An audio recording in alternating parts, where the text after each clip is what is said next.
rong xe sai tối trong này gì cái tên này cho tiết trong phong dư ở lúc mà tiết chuột xóa lên chuột tủ rong xe ở nhớ trong nó nào cũng cụ chỉnh cho các tàu một gp cho nếu gì tiết trong phong dư xóa lên chuột tủ nhớ trong sở trong quá trong chùa nó đối trong gì đồ thiệt giờ lên tập bé là một sinh chi nhớ trong nó nào giờ nông tị cọ ilu chi liền tôi sống áp phần gạo nhớ trong nó nào cũng cụ rong xe tàu một gp xóa lên chuột tủ thiệt cũng cụ bảo tiết chỉ xe hay tiết sẽ đào cụ bữa lên nó cá nhớ rong thiệt tàu chạy cho có mong rong lại giờ toàn tây thiệt giờ lên đó trong này chỉ cái tin chắc bé là một sinh viên trong nó chạy cho cái chỉ cho buôn kỹ thuật lên số tụ lúc mình sinh học môn nông kỳ của cho bé sẽ là một sinh học khác cũng nó tiết sai tròn tờ cái chân lòn tờ ít hai nâng của giờ nhớ tròn tờ lúc tây chợ thái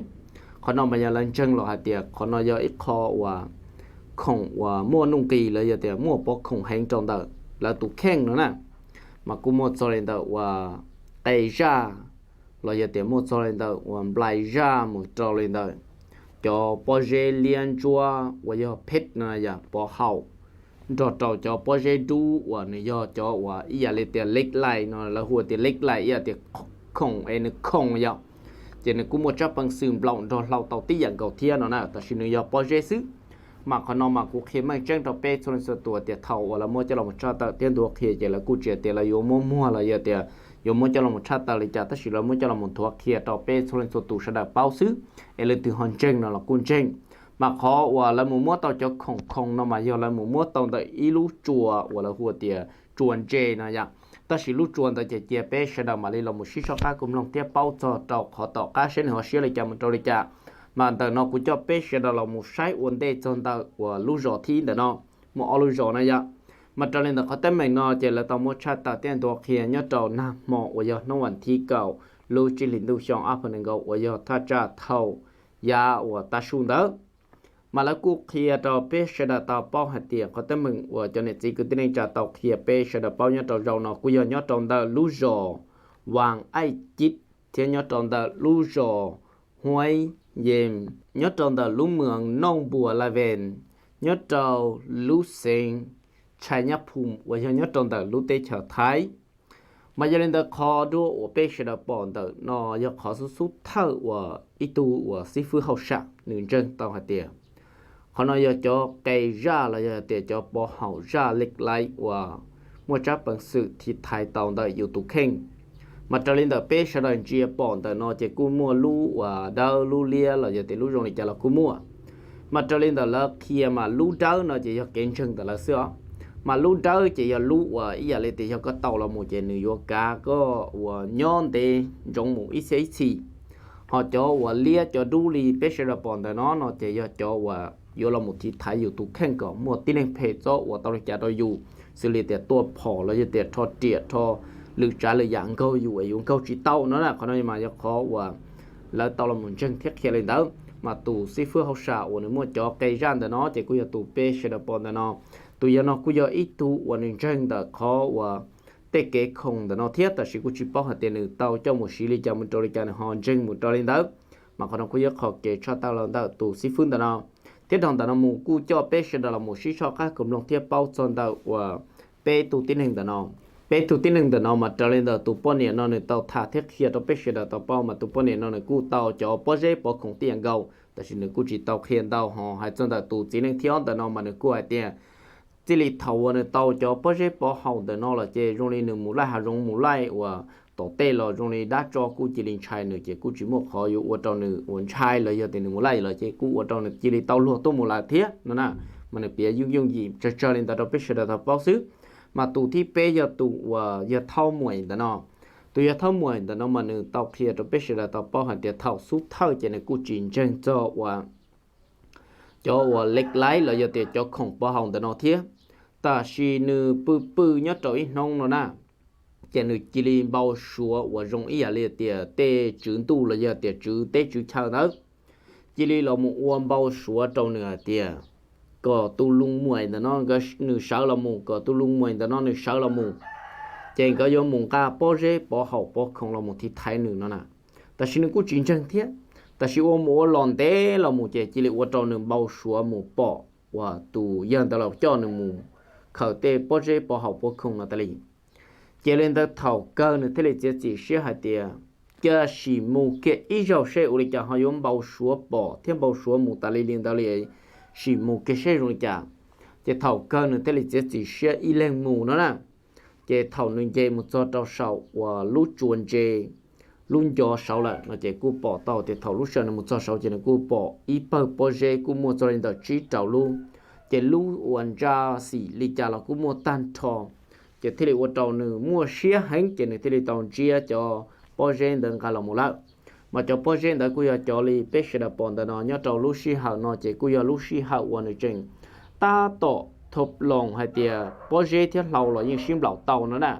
mà này cho lệch line để nó mà khó nên chân tàu tiệt không mà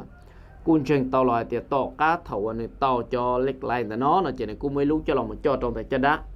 chỉ này giờ mù sai nữa ít tu phong dư nữa nè mù sai nữa ít tu phong dư chỉ này cú mới cho lòng một tờ cho san đậu nhà nó lúc cho san đậu chỉ thầu này một cho đó tàu này tu phong dư chỉ tu bận này cú giờ nhớ trong đầu trong vấn đề chỉ thế này mù nông tu bận này tiệt này tu phong dư tư là nó nè chỉ thầu này nông lên đó tan thôi chỉ tụi bọn này thế thì là một trong này thả nào giờ tụi bọn này bỏ này cho nhớ trong đời này sao họ xuyên đời nó này giờ chỉ tụi bọn này thế thì dàn chia là một cái trong nữa thì có cho nó chỉ nó tí là một tuổi chỉ nữa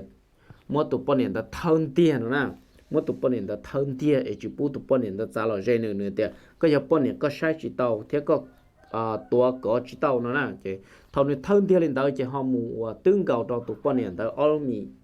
chỉ bắt đầu chỉ tụi chỉ học phổ đi tới tôi muốn gia bỏ kia nhớ trâu lúc xí hàng tới nó chỉ tụi chỉ thế li và gia khá là một trâu tỏ tụi giờ thâu và lùng mẹ và bé bọn tới nó chỉ thế là mỗi giờ thâu kia hai tiền ô li chả tụi giờ nó nửa hai giờ tôi một có của tụi bọn này nó mì nó nè chỉ cái cú xí chả xí cho bé lọ chỉ tụi giờ và lùng mẹ tới nó là cú chỉ sáng một tấm mình đau thế vì đó có tiền tôi muốn chỉ là tụi phong dư xứ chỉ li rong lên đó chỉ là cú chỉ li tê đu lù là một chế rồi nó nè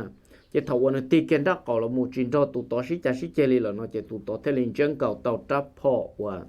giờ trap miệng phò dao và nhà nó lú và là hùa phò lúc song ý thì cho phò dao và nếu mà họ có cầu lú và này nó cho một chữ và im bà thế này giờ nếu chỉ dùng để cho phò dao và lại lòng họ nó to là chỉ im bà cái khen xấu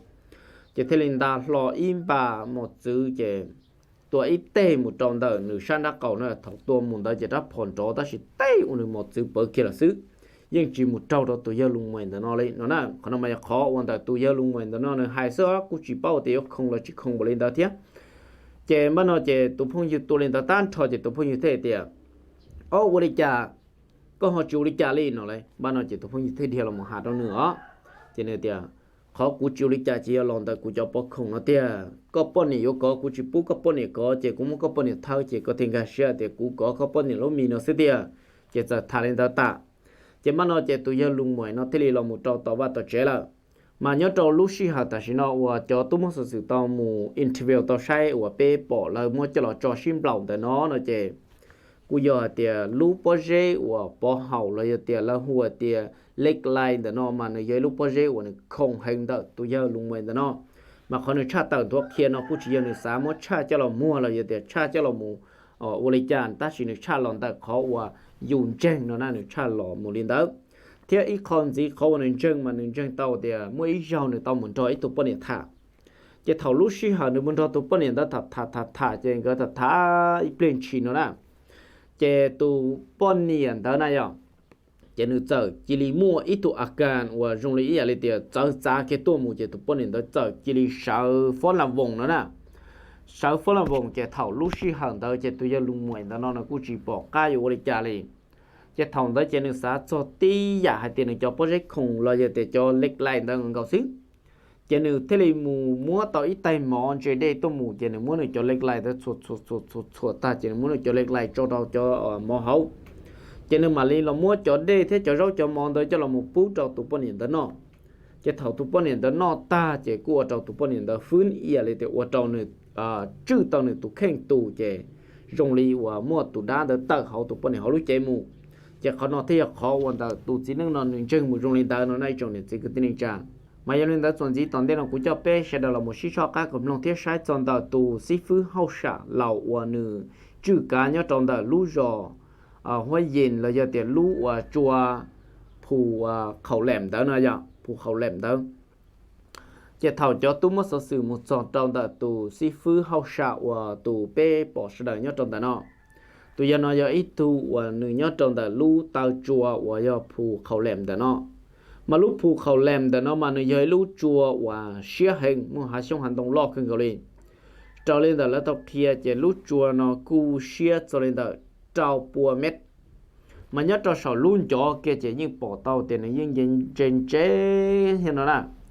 ta xia có nhớ đến chuyện tôi mua chỉ những bỏ tàu tiền này chế cân cầu lên liu và lú chùa ta chỉ nó bé bòn nó nè lú chùa là hai chỉ lú nó chỉ là thế này tao muốn cho tu